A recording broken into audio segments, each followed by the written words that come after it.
आज की बहस के 3 बड़े मुद्दे क्या हैं, आइए आपको उनसे परिचय करा देते हैं। राम विरोधी बयान सोचा समझा प्लान है इंडिया अलायंस का।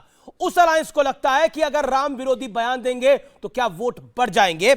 दूसरा बड़ा मुद्दा है राम मंदिर से विपक्ष को सियासी नुकसान का डर है। और तीसरा बड़ा मुद्दा है मंदिर से बीजेपी के मिशन 400 प्लस यानी 400 प्लस को क्या बूस्टर मिल जाएगा। आज इन्हीं 3 मुद्दों पर होगी देश की सबसे बड़ी चर्चा। अभिनंदन है एक बार फिर आपका आज के एडिशन में। और मेरे साथ बात करने के लिए कौन कौन है, महंत नवल किशोर दास जी, जोरदार तालियों से अभिनंदन करिए महंत जी का। राजकुमार भाटी है प्रवक्ता समाजवादी पार्टी के, जोरदार तालियों से उनका अभिनंदन है। डॉक्टर सुधांशु त्रिवेदी है member of parliament Bharatiya Janata party के, लोकप्रिय प्रवक्ता। साजिद रशीदी है मुस्लिम धर्मगुरु है, अपनी बात को रखते हैं। आप तमाम लोगों का अभिनंदन है। और जनता जनार्दन देश के युवाओं आपका अभिनंदन है। सबसे पहले आज की चर्चा की शुरुआत मैं जनता आप ही से करना चाहता हूं। आपसे एक सवाल मैं पूछना चाहता हूं। पहले पूछा जाता था राम किस कमरे में जड़े यानी किस कमरे में पैदा हुए, अब कहा जा रहा है राम तो मांस खाते थे। आपके विचार क्या है इसके ऊपर बताइए, एक एक करके अपने विचार रखिए। 10-10 सेकंड के अंदर खड़े होकर बोलिए। एक वक्त था जब अक्षरधाम में एक पंडित से पुजारी जी से पूछा गया था कि आप मंदिर क्यों बनवा रहे, हॉस्पिटल क्यों नहीं बनवा रहे।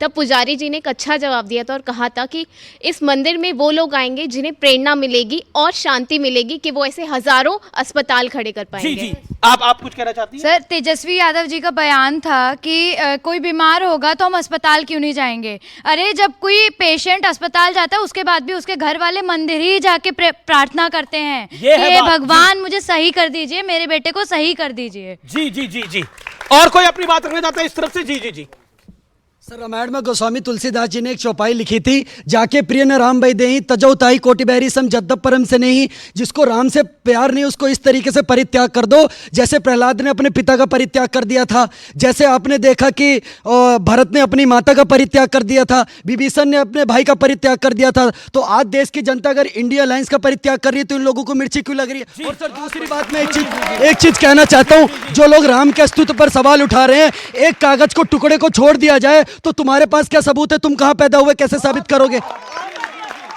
तो ये देश का युवा बोल रहा है। और मैंने फिर कहा राम का नाम बदनाम ना करो, ऐसे सियासतदानों ऐसा काम ना करो। राजकुमार भाटी, आज की चर्चा की शुरुआत में आपसे करता हूं। कल तक पूछा जाता था कि राम कहां पैदा हुए, किस कमरे में जड़े राम, और आज पूछा जा रहा है, कहा जा रहा है कि राम ने तो मांस खाया था। नहीं, अयोध्या में एक शुभ कार्य हो रहा है, एक मंदिर में प्राण प्रतिष्ठा होने जा रही है मूर्ति के अंदर, और सब जिन लोगों की आस्था है, जो धर्मानुयायी हैं, सब प्रसन्न हैं। किसी की प्रसन्नता में खलल डालने का या किसी की आस्था पर प्रश्न उठाने का किसी को अधिकार नहीं है। देश में हमारे देश का संविधान ये अधिकार देता है हर व्यक्ति को अपनी अपनी आस्था के अनुसार पूजा पाठ करने का, अपने धर्म का पालन करने का अधिकार है।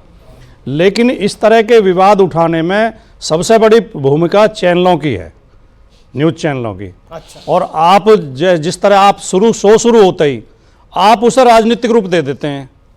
किसी और ने तो दिया नहीं, अभी तो शुरुआत हुई है।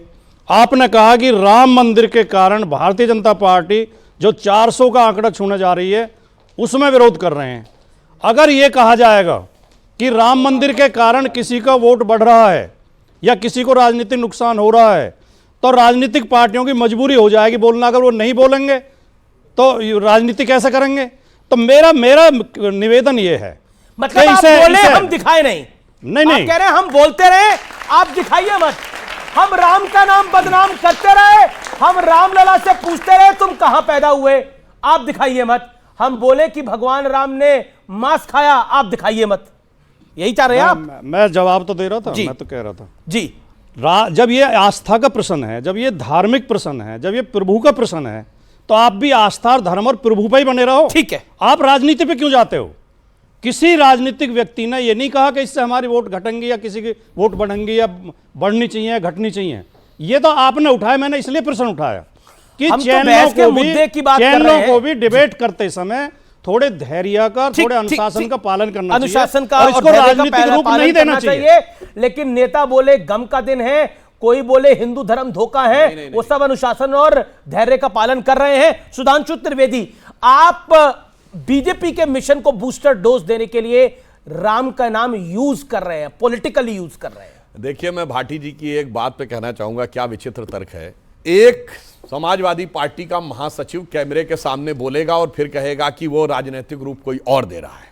समाजवादी पार्टी का सबसे सीनियर सांसद शफीकुर रहमान बर्क मीडिया के कैमरे के सामने आके बोलेगा और फिर कहेंगे राजनीतिक रूप को और दे रहा है। जितेंद्र अवार्ड एनसीपी के बड़े नेता हैं, मीडिया के कैमरे के सामने बोलेंगे। और तो मैं इन दोनों को उत्तर देना चाहता हूं। तेजस्वी यादव मीडिया के कैमरे के सामने बोलेंगे, भरी सभा में जहां दर्जनों मीडिया के कैमरे लगे, और फिर कहेंगे हमको राजनीतिक रैली में बोलेंगे और कहेंगे हम राजनीतिक रूप दे रहे हैं। तेजस्वी जी से पूछता हूं, उन्होंने कहा कि भाई जब तब जरूरत पड़ेगी तो अस्पताल जाओगे कि वहां, तो मैं उनसे पूछना चाहता हूं, पहली बात तो लालू प्रसाद यादव जी जब जेल से बाहर आए थे, याद करें सबसे पहले कहां गए थे?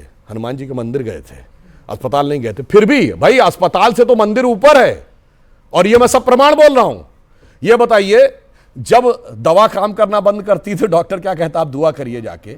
और अब मैं जो उदाहरण कोट करने जा रहा हूं, इंडी गठबंधन वाले में किसी के औकात हो तो बोल के दिखाए। जहां दवा काम नहीं करती है वहां पे धार्मिक चमत्कार से वो ठीक हो जाता है। मदर टेरेसा को सेंटहुड इस आधार पे मिला है कि 2 लोगों की बीमारी बगैर ट्रीटमेंट के उनकी आत्मा ने प्रार्थना से ठीक कर दी। अब बताइए, अस्पताल ऊपर है या प्रार्थना ऊपर है? अब औकात हो तेजस्वी यादव जी की या इस इंडी गठबंधन में किसी की, तो इस पे सवाल उठाए, अन्यथा सारा ज्ञान सिर्फ हमको देने के लिए है। जी, क्या आपको लगता है कि जानबूझकर कोई बयान नहीं देता? मैं आपकी बात को ऊपर रखता हूं, कई बार गलती से निकल जाता है, पब्लिक ग्लेयर में निकल जाता है, पॉलिटिकल रैली में निकल जाता है, लेकिन आखिरकार ये बयानबाजी रुक क्यों नहीं रही है, थम क्यों नहीं रही है? अगर राम सबके हैं, आप कहते हैं हम भी राम के हैं और हमारे भी राम है, बिल्कुल राम सबके हैं, आपके, मेरे, इन सबके, करोड़ों दर्शकों के और 140 करोड़ हिंदुस्तानियों के, और दुनिया भर में बहुतों के राम है। इंडोनेशिया में राम है, और कहां का राम है मुझे आपको बताने की आवश्यकता नहीं है। थाईलैंड में राम है, कहां का राम है। लेकिन आज एक सवाल खड़ा होता है कि मान लिया बात कि आप ऐसा नहीं करना चाहते, लेकिन ये गलती अगर हो रही है तो इसको दुरुस्त भी तो किया जा सकता है। देखिए, मैंने शुरू में ये कहा कि आस्था पर किसी को प्रश्न नहीं उठाना चाहिए, किसी की आस्था का अपमान नहीं करना चाहिए। और मेरी पार्टी की भी ये लाइन है, राष्ट्रीय अध्यक्ष जी ने, हमारे अखिलेश यादव जी ने कहा है कि किसी को किसी धर्म और जाति पर टिप्पणी नहीं करनी चाहिए हमारी पार्टी के कार्यकर्ता को। जी, लेकिन मैं बहुत जोर दे के इस बात कहना चाहता हूं कि आस्था और मूर्खता का फर्क समझते रहिए। आस्था को मूर्खता में तब्दील मत होने दीजिए। मूर्खता और क्या है आज आस्था? 21वीं सदी में जी, अगर खड़े होकर एक राष्ट्रीय पार्टी के प्रवक्ता, सत्तारूढ़ पार्टी के प्रवक्ता ये कह रहे हैं कि इलाज वैज्ञानिक तरीके से नहीं होगा, दवाइयों से नहीं होगा, इलाज आस्था से होगा, तो मैं इसे मूर्खता मानता हूं। मैं इसे कोई भी कहे, कोई आपने वो सिद्ध किया कि ऐसा होता है, मतलब आप मान रहे हैं मदर टेरेसा का सेंटूट गलत है? अब मैं मदर टेरेसा का सेंटूट गलत है, अपनी बात कर, दुनिया में। अच्छा, एक बात बताइए, ये स्वामी प्रसाद मौर्य मूर्खता कर रहे हैं या ये चतुराई कर रहे हैं? कौन सी बात? स्वामी प्रसाद मौर्य कौन सी बात पे? हिंदू धर्म धोखा है।